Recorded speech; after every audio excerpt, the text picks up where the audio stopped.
The man on the floor weighed 260 pounds, 3 regional titles, 7 years of professional fights. He had not lost a single match that morning. He lost this one in 23 seconds.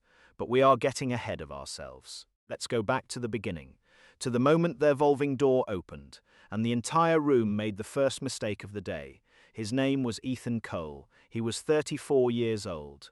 He had a wrinkled collar, a duffel bag worn, soft at the strap, and a 5-year-old girl holding his left hand with both of hers, because that was how she always held it, both hands, like she had decided a long time ago that own was not enough. The laughter began before he had fully cleared the door. He did not slow down. He did not look at the people laughing. He crouched, adjusted the collar of his daughter's coat, said something to her that no one else could hear, and then stood, squared his shoulders, and walked across the marble floor toward the registration desk. The room had already decided what he was. It had not yet learned what that would cost them. The Calloway Group occupied the top 19 floors of a building that had been designed to communicate one thing above all others, that the people inside it were not to be taken lightly. 61 floors of gunmetal glass rising over the financial district, the kind of building that made other buildings feel like suggestions. The lobby that Tuesday morning held 58 candidates for the position of Executive Protection Lead to CEO Mara Voss. They had arrived in the particular posture of men who have spent years being paid to look dangerous and have become very comfortable in that performance. Former special operations, decorated officers, former professional wrestler who had pivoted into private security work and still moved like he expected people to clear his path. The air smelled like leather and ambition, and expensive cologne applied with intention. Derek Marsh, acting head of security and the man responsible for today's selection process, crossed the lobby the moment he spotted Ethan at the registration desk. Derek was 41 and possessed the particular cruelty that belongs to men who have never had their assumptions corrected by someone smaller than them. This isn't a nursery, friend. The children's program is down the street. A current of laughter moved through the room.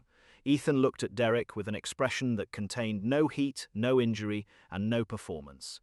He said his name. He said he had a 9 o'clock appointment. He said his daughter's name was Ivy and that she would wait at the desk and would not be a problem. Then he walked through the door into the assessment hall. Derek watched him go. Something crossed his face. Brief, unreadable. And then hair covered and followed. The first round had nothing to do with strength. It was a judgment assessment, situational questions, a threat identification exercise, a reviewed CV, 3 minutes at a standing desk, 1 assessor. No preparation time. The candidates who went before Ethan arrived with printed service records, laminated credentials, and the practiced confidence of men who believed documentation was the same thing as capability. One of them had brought a portfolio binder, tabbed, color-coded. Another opened with the sentence, "I've been doing this for 16 years," and said it the way a man says a thing he has already decided should end the conversation. Ethan came to the desk with 1 piece of paper. On it a single phone number and 4 words. "Call if you need context." The assessor looked at it, then looked at him, Derek, standing nearby with his arms folded, and the expression of a man performing patience let out a breath through his nose that was not quite a laugh, but was close enough to one that the room registered it. The second exercise was a 90-second threat environment video. A crowded venue, multiple actors. A principal figure in the foreground. Candidates had 30 seconds to identify danger points and outline a response protocol. The professional wrestler identified 3 of the 7 marked positions and spoke with a volume that substituted for precision. Ethan watched the video once. He stood still for 4 seconds. Then he said, 7 marked, 3 unmarked. The man in the grey jacket near the east pillar has repositioned his weight 4 times. He is waiting for someone to move first. The blind angle behind the stage, left speaker bank, gives an unobserved approach roughly 6 feet. And the woman in the 3rd row is not watching the stage. She is watching the exits. Silence, Rick said. Lucky Red. Ethan said nothing. He returned to his seat, on the 22nd floor, inside a corner office with floor-to-ceiling windows. Mara Voss sat in front of a monitor showing the assessment feed.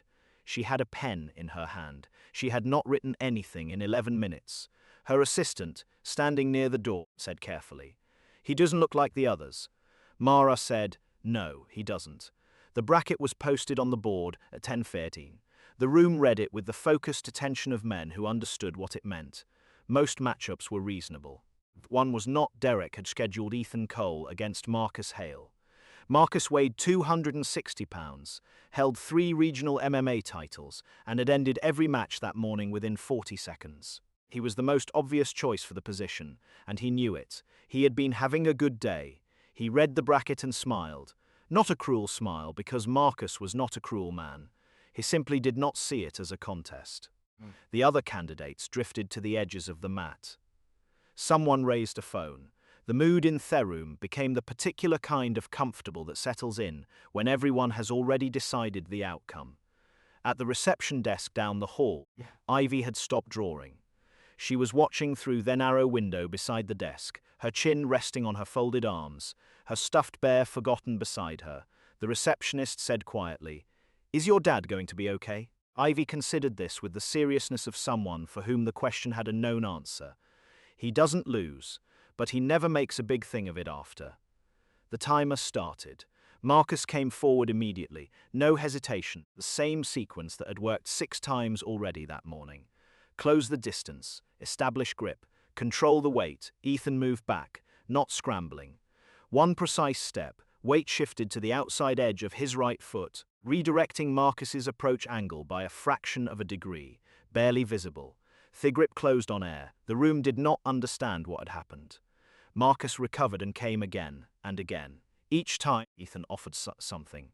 A partial opening, a half step of apparent uncertainty, and each time the follow-through found nothing there. On the 22nd floor, Mara had stood up from her desk without deciding to. Her right hand had found the window frame at some point without her noticing. She was watching his eyes. They were not tracking Marcus's hands or feet. They were still. He was reading something deeper, some sequence of information that lived below the level of individual movement. At the 16th second, his expression changed. A small contraction. He had seen what he needed. He stepped in instead of back. What followed took 7 seconds. One arm controlled Marcus's elbow at the joint. A precise adjustment to his center of gravity. Not a throw, a redirection so exact that Marcus's own momentum completed the movement. The technique was not MMA. It was not boxing. It was nothing the room could comfortably name. Marcus Hale, 260 pounds, 3 regional titles, hit the mat face down and did not move. Total time, 23 seconds. No one spoke. Ethan stepped off the mat, walked down the hall, crouched to Ivy's level, and said, "All done. Want to find a snack?" Istri said, "Can I have the ones with the cheese?" He said, obviously. He took her hand and they walked toward the hall exit. Behind them, no one had thought to lower their phones. He was hired before the other 57 candidates had finished waiting. Mara called him upstairs while the bracket was still running. Derek received the notification on his phone, read it once, and went very still in the way of a man recalculating something he thought was already settled. The first week, Ethan worked like a presence rather than a person. He stayed exactly 1 step behind Mara, not 2, not beside her, 1 step. The distance was precise enough that she noticed it on day 3 and said nothing, because there was nothing to say. It was simply correct. He knew which conference rooms needed to be read before she entered them. Pray. He identified the tension in a meeting before the conversation surfaced it. He knew which members of her board were performing loyalty, and which ones were not performing anything because they had nothing to perform. In 9 years as CEO of the Calloway Group, Mara Voss had never had a security detail she forgot was there. She found herself forgetting now, not because he was absent, but because his presence had become so functionally integrated that distinguishing it from the environment required deliberate effort. She also noticed that he did not look at her the way people usually looked at her. The particular low-grade performance energy that occurred around power. The slight over-positioning of the body, the careful calibration of eye contact, was absent in him. He was not positioned toward her because she was important. He was positioned toward her because she was his responsibility. The distinction took her 4 days to name, and longer than that to stop thinking about. On the 7th day, the threat announced itself. An anonymous message arrived in her personal inbox. 11 words. The restructuring vote next week is not what they've told you. Attached was a screenshot of a clause from a partnership agreement she had signed 8 months prior, a clause her legal team had described as standard language. That same evening, Ethan found a 40-minute gap in the parking level security log. No footage, no error code, just the gap, which was technically impossible unless someone had created it deliberately, someone with system access, and a reason to need those 14 minutes to disappear. He did not report it immediately. He made a copy, closed the original file, and sat in the security office for a long time looking at what he recognized. He had spent 6 years in a unit that specialized in internal network compromise. He knew what the early architecture of a betrayal looked like. He was looking at it now. The emergency board session was scheduled for Thursday at 2. The official framing was a routine restructuring review.